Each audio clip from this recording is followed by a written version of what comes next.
Good afternoon. I am Melanie Dragone, joined today by Marin, and we are co-founders and board members of New Jersey Public Health Innovation Political Action Committee, NJPHIPAC. Whether you're tuning in for the first time or you're a return viewer, welcome. I'm excited to guide you through this important conversation today.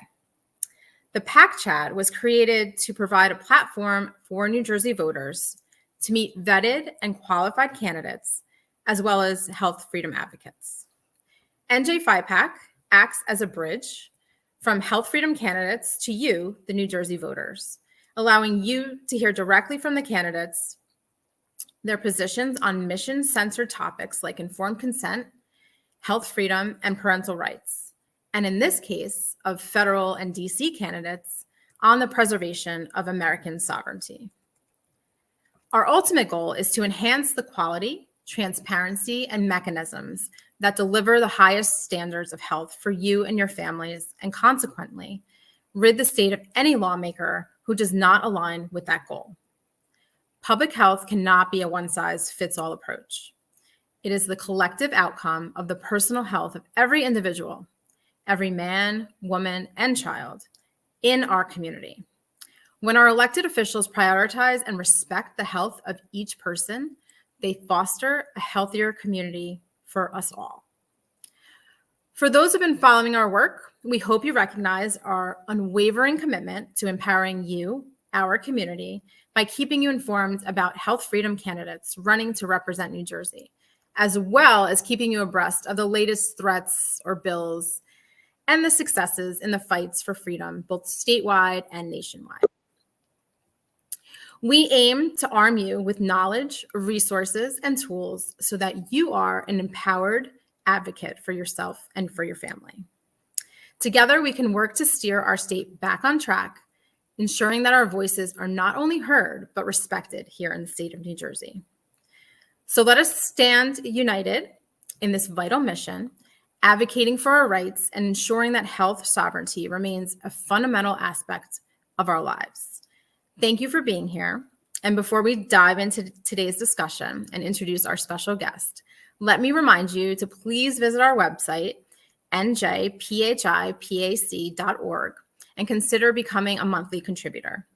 All of our board members are volunteer advocates, so every dollar contributed goes directly to achieving our mission and getting the message to all of you. Right now, I'd like to introduce Marin, who will bring on our special guest. Good afternoon, Marin. Hi, Melanie. Thanks so much. So in this upcoming election, you're going to have the opportunity to vote for a U.S. Senator to represent New Jersey in D.C. As you may know, the Senate race will fill a seat formerly held by Democrat Bob Menendez, who resigned this past August and withdrew from this race following an indictment on federal corruption charges. Our special guest today is Curtis Bashaw, who is running for this coveted Senate seat against Democrat candidate Andy Kim. So let's bring Curtis on stage, and I'll do a quick introduction. Curtis is a lifelong New Jersey resident, a hotel entrepreneur, job creator, and preservationist, and he can now add NJPHIPAC endorsed candidate to his list of accomplishments.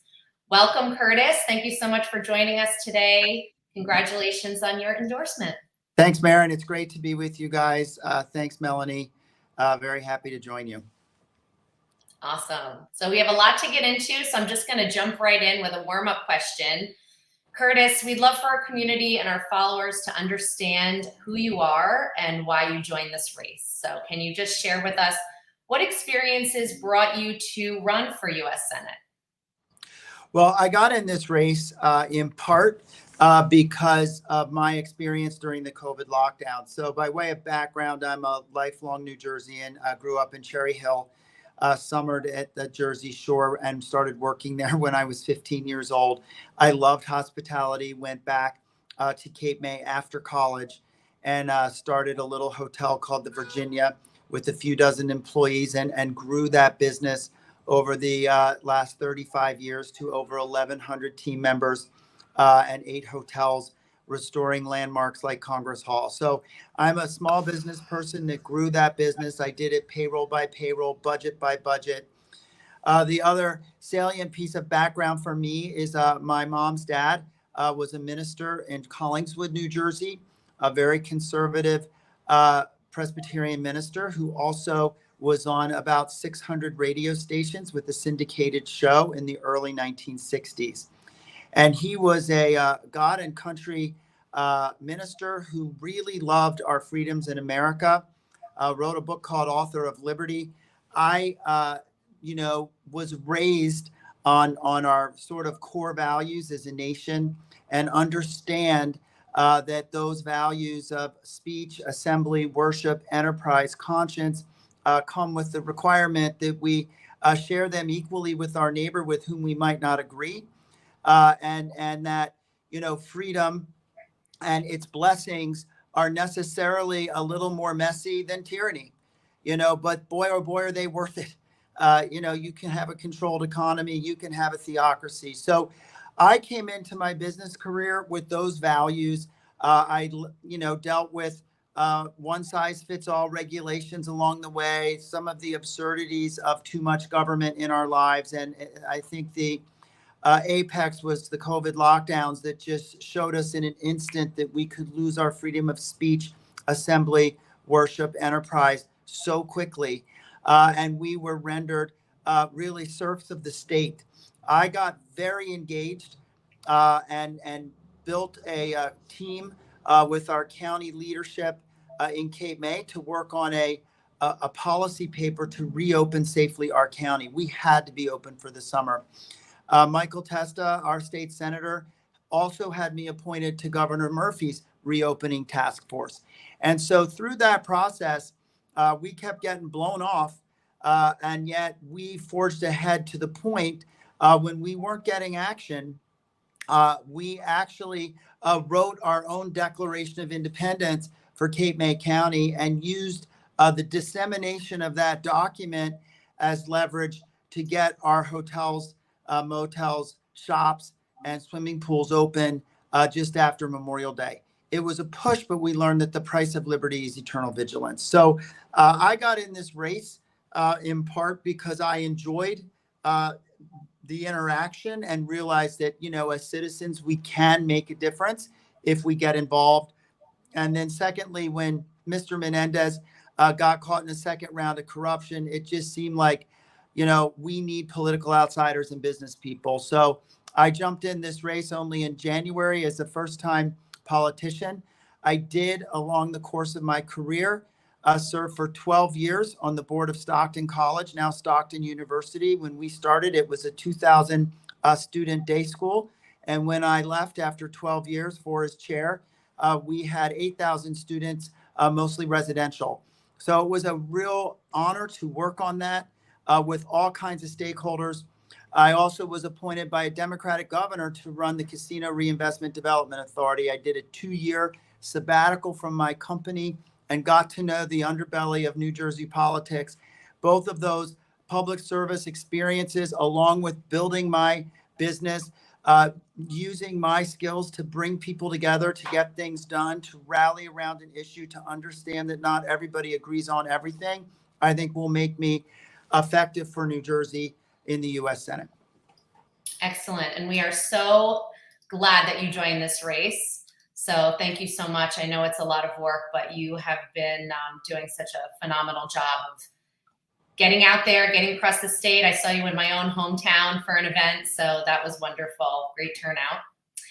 So as you know, our mission at NJPHIPAC is to protect and strengthen the right of New Jerseyans to make all medical decisions for themselves and their families without coercion or constraint.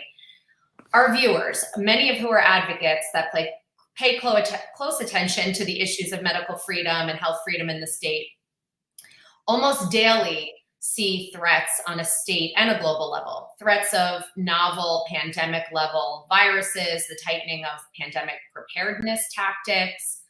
So Curtis, tell us how you view the government's role in personal health decisions. I'm with the conservative tradition of the government that governs best governs least. I think that, our freedoms came with a price. They're special. And I think the less government is involved in our personal decisions, the better. I think that, the sanctity of one's home, the domestic tranquility offered to us in our Constitution is just that. I happen to be a married gay man. I don't want people telling me what to do. I think I defer to a woman's right to choose and make her own decisions for her reproductive health. I'm not a woman. I understand the dialogue there but I defer to the liberties. In the same way, I'm a big believer in parental rights. I don't think that schools should be keeping secrets from parents about their underage kids. So in this issue of our health choices, I believe that we are sovereign as human individuals conceived in liberty that should be able to be primarily the controlling mechanism in our health choices. Excellent. That's an excellent answer. Thank you so much. I just want to bring in Melanie. She's going to follow up with some tough questions. Go ahead. Okay. Not so tough, Curtis. Do not be alarmed. But this leads us to a brand new bill that was introduced in Congress very recently. It's called HR 9828, and it's to amend the Public Health Service Act to end liability shield for vaccine manufacturers and allow Americans who may be injured by vaccines to have their day in court once again. This bill would make it easier for vaccine injured citizens to seek justice. It would remove the 2 to 3 year statute of limitations for lawsuits against vaccine makers and allow litigation for anyone who has been injured since the 1986 Act was stopped the lawsuits.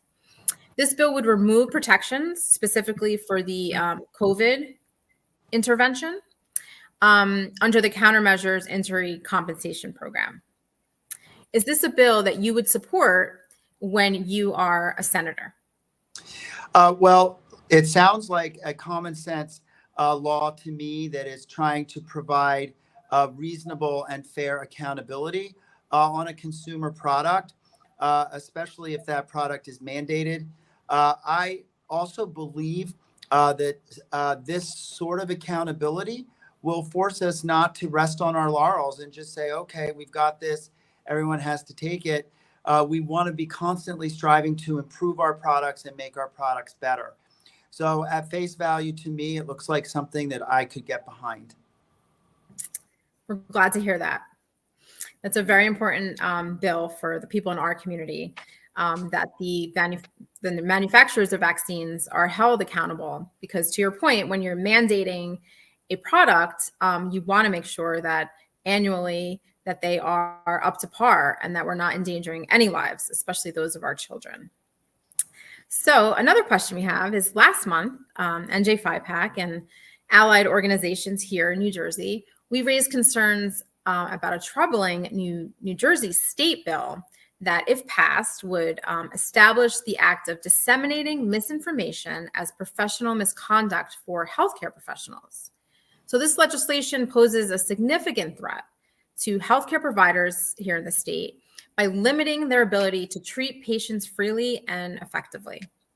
If this bill was enacted, it would not only jeopardize the healthcare professionals and their license, but it would also severely impact patient outcomes.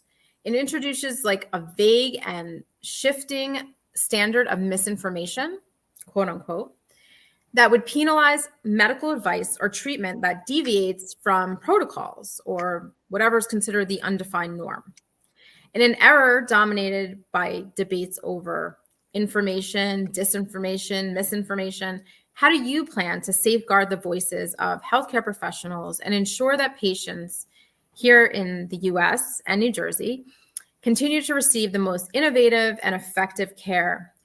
So how would you safeguard those voices? I am a big free speech person. I think that information needs to be transparent and available, and to tell a doctor what they cannot or cannot say in their professional practice, I think, is the politicization of a very fundamental, private, and important relationship. We've seen attempts by New Jersey to do just this sort of getting rid of free speech. They do it. They've tried to do this in some ways with school board members and say that their public position means that they can't talk about other things privately. I think this is the wrong direction for America. I would be a strong advocate to make sure that we aren't over licensing and in so doing controlling free thought, free ideas, free opinions about different and alternative medical treatments. Fantastic. Thank you so much. I'm going to pass it off to Marin. Thank the you. hard questions are over. Now we're going to get into hopefully some easy questions. Let's talk about your campaign. Okay. So I want to give the viewers a sense of what you stand for and what you'll advocate for as a representative. So what will be your priority when you first take office?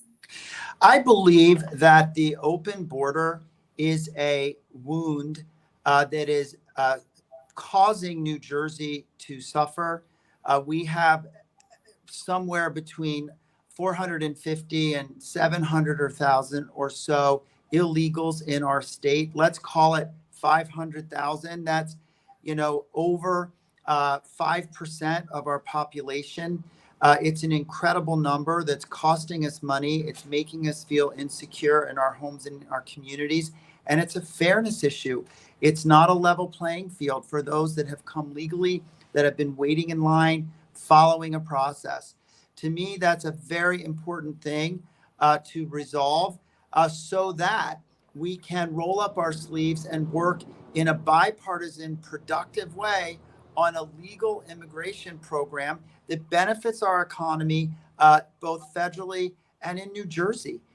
So I think that we need to decouple border security from immigration policy. The second thing is, and these are the two biggest issues in our state, it's security, i.e. the border, and it's affordability, i.e. inflation and government programs. I'll say this, there's a massive contrast between my opponent, Andy Kim, and myself on these issues. He's voted 6 or 7 times against common sense border security measures that would have shown that he understands the problem. Instead, he's equivocal and he's weak on the border.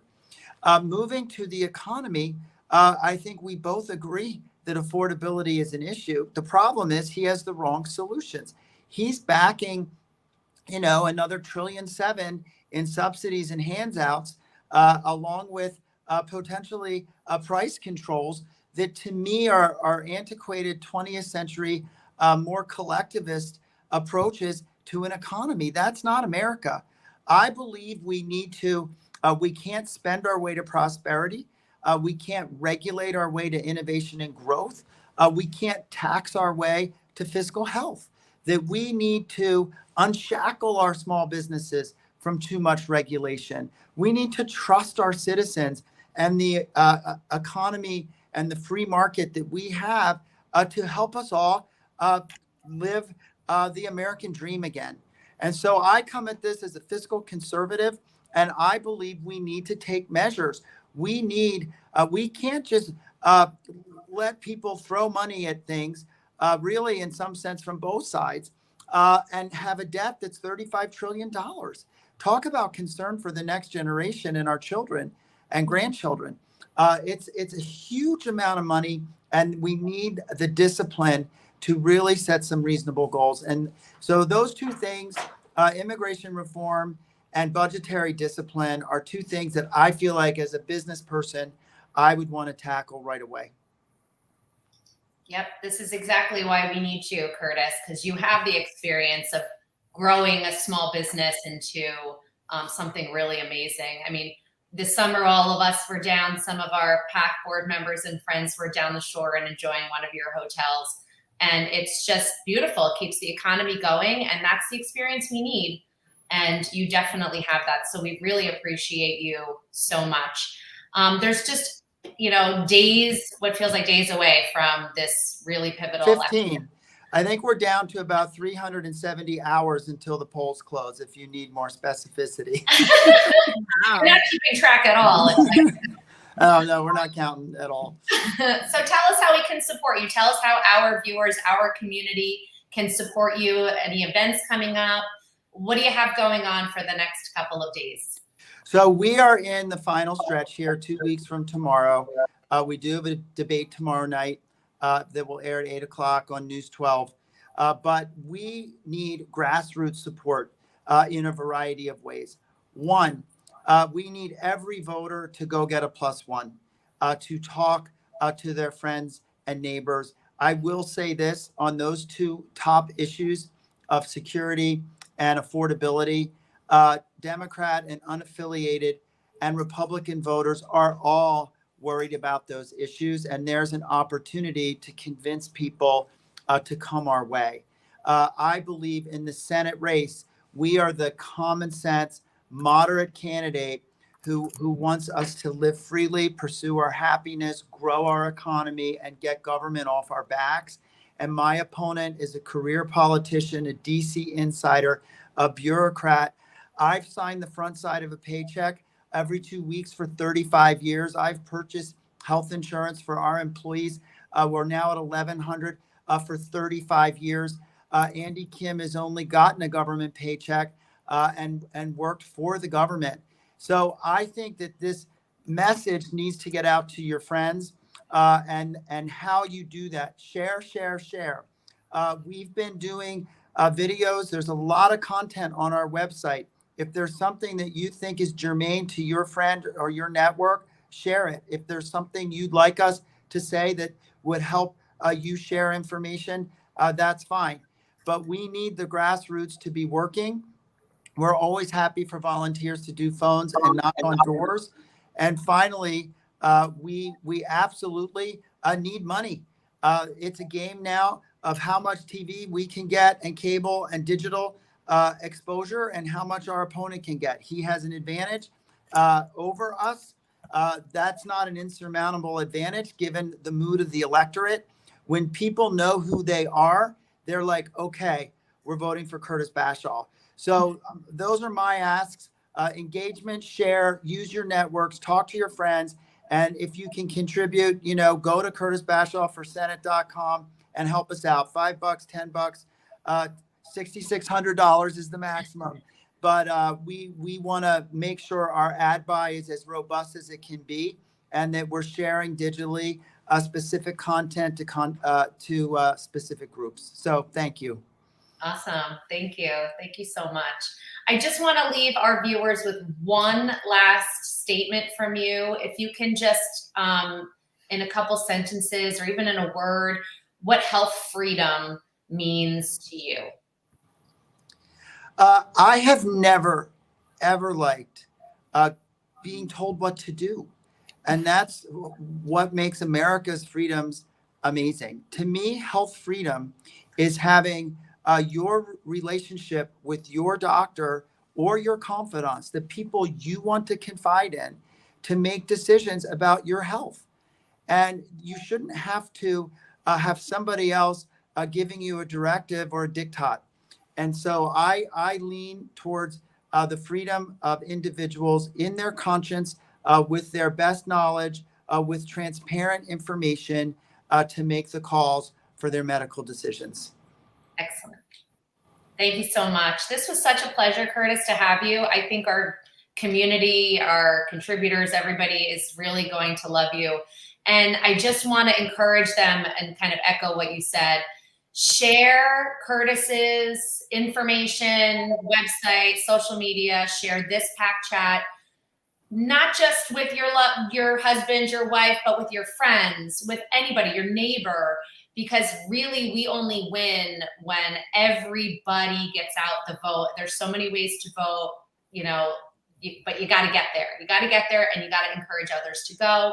Attend events, meet Curtis. I've met him multiple times, and every time it's such a pleasure. You speak from the heart, you tell it like it is, and really you say all the right things, Curtis. So we really appreciate you and all your hard work and everything you've done to get to this point, and we can't wait to see you in the U.S. Senate. Well, thanks, Marin. Thanks, Melanie. It's been a pleasure, and we look forward to seeing you on the trail. We started today around 6:45 at the Weehawken Ferry Terminal. Had a great time talking to voters there. We're going to be busy. We do get taping today on Fox 5 for another media hit. So there's real interest in this race. Thank you for giving us this opportunity to share our views. And thanks to all your supporters, all of you out there. We appreciate what you're doing and your advocacy. Thank you so much. Thanks so much, Curtis. All right. Bye-bye. Well, there you have it, folks. NJPHIPAC's Meet the Candidate with endorsed U.S. Senate candidate Curtis Bashaw. We hope it's clear by now. Sorry. Why NJPHIPAC has decided to endorse Curtis in this upcoming general election on November 5th. Please, as mentioned before, please spread the word of how important it is to support Curtis in this election. We thank you for staying dialed in. It is imperative that we have strong representation for New Jersey, not only here in the state, but down in DC as well. Our future and our children's future depends on it. Once again, visit our website, consider a contribution to NJPHIPAC. Your generous contributions go to meeting, elevating, and supporting candidates like Curtis, as well as incumbents, for the greater good of health freedom for our families and our loved ones, and for yours. NJPHIPAC is a nonprofit, nonpartisan New Jersey State Political Action Committee, and we are an organization made up of deeply committed and experienced advocates across a myriad of professional backgrounds. And we formed this PAC with one mission: to protect and strengthen the constitutionally guaranteed and fundamental rights of all New Jersey residents to make informed medical decisions for themselves and their families without coercion or undue constraint. Our primary goal in forming the PAC is to give power back to you, the people of New Jersey, by elevating political candidates and influencers who will help that mission. Ultimately, the NJPHIPAC standards are to endorse candidates with transparency, integrity, and measurement without bias. To be an integral resource to New Jersey voters in this 2024 election, our aim is to guide you where your vote is warranted. Look out for the 2024 Voters Guide from NJPHIPAC, and that will be something that you can share with friends and family to ensure that health freedom candidates take office this January. Thank you so much again for joining us, and see you next time on the PAC Chat.